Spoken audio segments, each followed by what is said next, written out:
Fala, Krypton! Continuando o vídeo sobre o Charles Hodgson, certo? Falamos sobre a respeito dos praticamente, né, dos 4 tipos de elementos que pode aí e que vai influenciar a humanidade, essa sociedade do século XXI. E nesse vídeo é a continuação, né, onde ele vai mencionar sobre nanotecnologia, biologia sintética, os dois juntos, como é que é formado, né? O que é que isso pode influenciar na indústria também, beleza? Então, tudo isso aí vai estar colocado nesse vídeo, inclusive sobre regulamentação. Vamos falar sobre os 4 cavaleiros, a qual eles remete às questões, dos grandes defensores Fiat, né? As dinastias, o triângulo da hierarquia estrutural de quem está no poder e quem é a base da sociedade em geral. Então ele vai colocar aqui tudo esse aparato para vocês aqui nesse vídeo, beleza? Bora lá. Into biological systems and vice versa. So these two together would actually cure cancer, just as an example. Why? Well, because you can know where the cancer is and what's not cancer, and you have machines that are small enough that they can take over the biological processes of humanity and basically use your immune system to attack any cancer. So you get that for free. And that's just a small thing when you start connecting these technologies together. In terms of regulation, you can imagine these nanotechnologies with synthetic biology to actually be used to regulate human behavior or human biological processes like cure epilepsy or if there's undesirable people, these technologies could be used together to regulate them. So for example, with pedophiles, they have things called chemical castration. You could actually use this much more effectively here. So you'll notice something here. This is neither good or bad. It's neutral, and it really depends upon your philosophy, and it really depends upon your viewpoint. Blockchain technology, in my view, belongs in this category because what blockchain technology effectively does is it is the thing that could be used to create the rules in this new world order.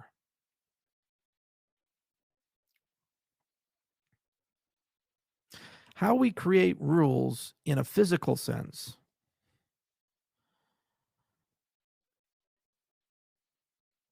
is that we write them down on a piece of paper. Those become laws. Okay, and then the laws have social consensus.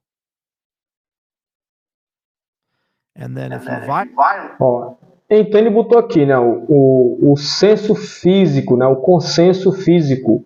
Tudo começa no papel, depois passa, vira lei, né? A lei vira um consenso social e aí sim, né, vira algo em que pode ser colocado como um crime, né, uma punição e assim por diante, né? Uma regra. Violate them, we punish you in some way.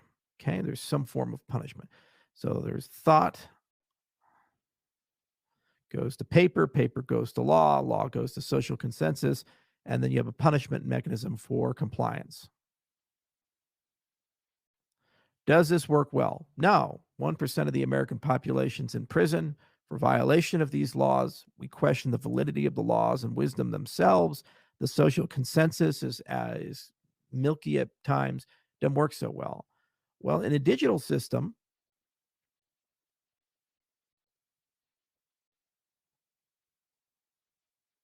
you have this idea of replication of natural law. So, man law, natural law, what the hell does that mean?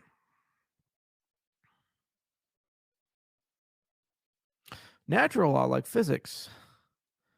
So you imagine something like gravity. You discover it, and you can react to it, but you can't change it. And whether you know it or not, it's there. Okay? You can't change natural laws. So the laws of physics are immutable. What digital systems allow you to do is take something that you would usually enforce through a social consensus and then treat it as if it's immutable and it cannot be violated. So there really isn't a notion of a lack of compliance And there really isn't a notion of punishment where and when you can do these types of things. And that's really the superpower of blockchain technology, is that it lives in that space of a synthetic natural law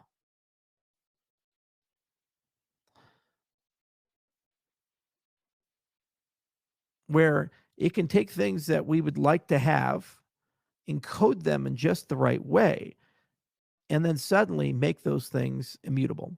Well, why is this relevant to the other components? Well, if you have nanotech capabilities and synthetic biology capabilities, what you can do is digitize the physical.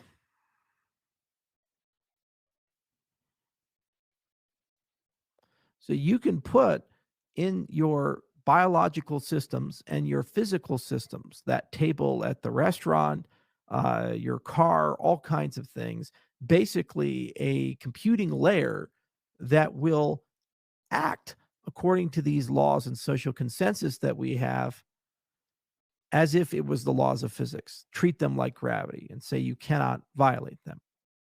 So it's almost like magic. Okay, so if you say, okay, Bob can't go into this area, his body physically will not let him go into that area. So let's say a restraining order or something like that. Sees the person, can't approach the person. Whoa, there's some free will considerations here. Oh no.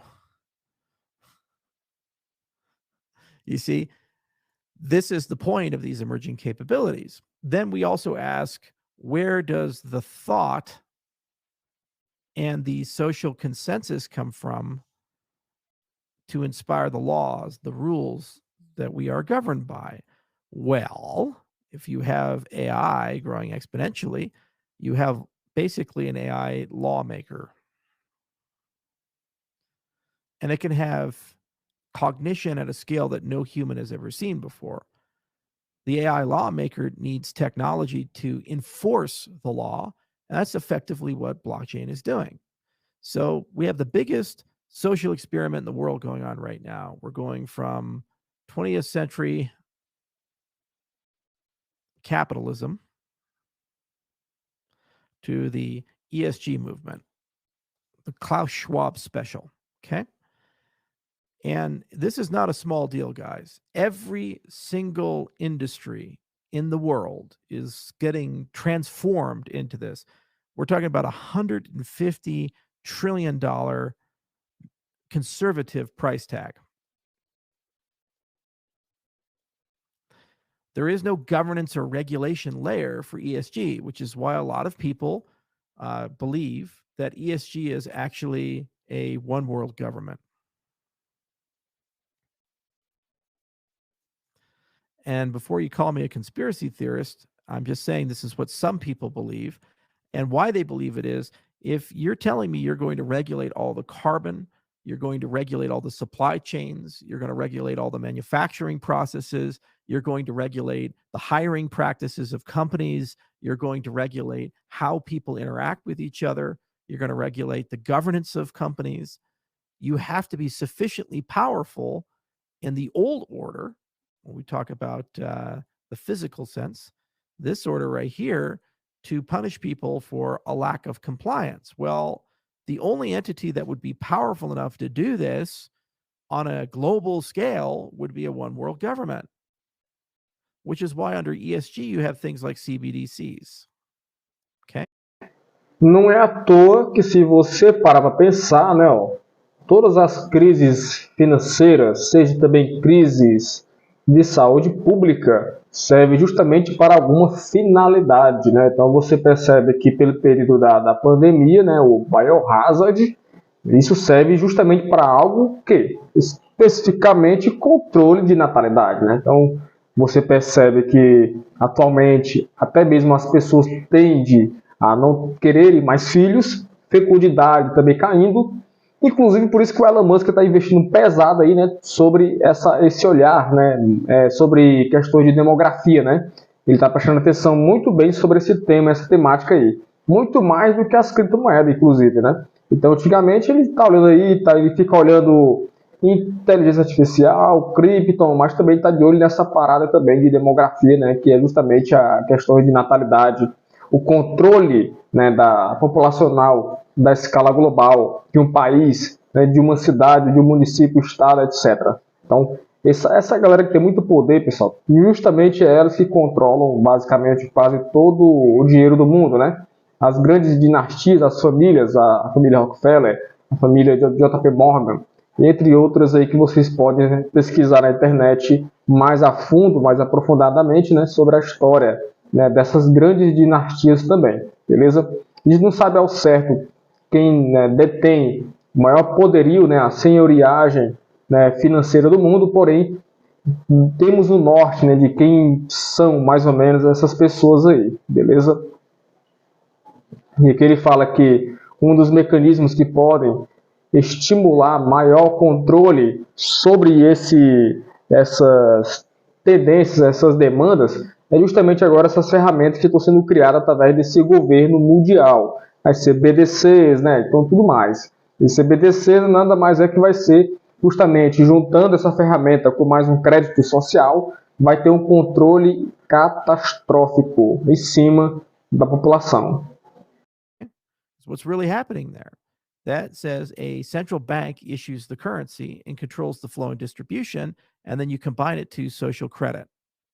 When you have these things together, what translates to is if you don't do what the ESG order says, your money gets shut off. Just like your Facebook page gets shut off if you don't say the things that Facebook likes. Just that simple. So that is the current trajectory of the 21st century without blockchain technology. It's just that simple. You need a regulation layer, a governance layer, if this is the goal. You have a panopticon where the AI, especially a quantum-enabled AI, will have the ability to know if you're in compliance or not. And if you're not in compliance, there needs to be a punishment system, soft or hard, so some form of meta government to basically force you into compliance. So things like shutting off your money or just basically restricting your freedom in society. And we saw how freedom could be so radically restricted so quickly during COVID. So this is where the world is heading. Now, what blockchain technology does is it actually gets rid of that, but it allows you to keep goals, if those are wise or unwise, much the same. Why? Because instead of having human beings decide, you have protocols decide. So no one is in charge. China is not in control. The United States is not in control, but it can act as a regulating layer. And it's a regulating layer with teeth because these capabilities, these other four, extend blockchain technology into the physical world. They digitize the physical. They basically give you the ability to operate and act on and change a physical system into natural law and basically compel people accordingly. Now, if the protocols are fairly designed, then you get things like equality by design. You get things like guarantees of rights. Okay. So, for example, if you have a privacy right or these types of things, you can actually guarantee those rights because the protocols can enforce that, and they can't be influenced by a government, a corporation, or a particular agency. So this really is the conflict of our time, because the problem is that capitalism is going to give us these four things, and we have no say in that. Capitalism is developing AI because who first person to get it becomes the world's richest person and most powerful person. Capitalism developing quantum computing because it solves very hard. Beleza? Eu vou encerrar por aqui, certo? Eu vou dar continuidade a esse vídeo ao terceiro, certo? Uma terceira parte, porque ele é muito extenso, ele é muito robusto para a galera começar a entender passo a passo, beleza? Mas vocês já viram aí mais ou menos o que está acontecendo sobre as questões do século XX, que já passou, e agora do século XXI, né, sobre toda a situação que está por trás, né, justamente a regulação, esses governantes, né, esses regimes totalitários que existem no mundo e que justamente eles estimulam cada vez mais o controle de tudo estatal. Isso é mais uma forma de você perceber que a blockchain é justamente o que tenta se livrar desses caras aí, para nós termos justamente governabilidade, livre-arbítrio garantido e ter o controle da nossa privacidade, assim por diante, né? Coisas que eles não o fazem, né? Então eles justamente controlam as regras do jogo e o tabuleiro é todo deles, certo? Então, se você gostou desse vídeo, já comenta aqui embaixo. A terceira parte, beleza? Vai continuar, beleza? Comenta aqui embaixo, se inscreva no nosso canal, deixa o seu gostei, que é o que estimula esse canal a crescer, que é o que gera mais engajamento, beleza? Deixa o seu gostei porque vai ajudar muito, beleza? Ajuda nós aí, beleza? Valeu, Henrique Andrade e até a próxima.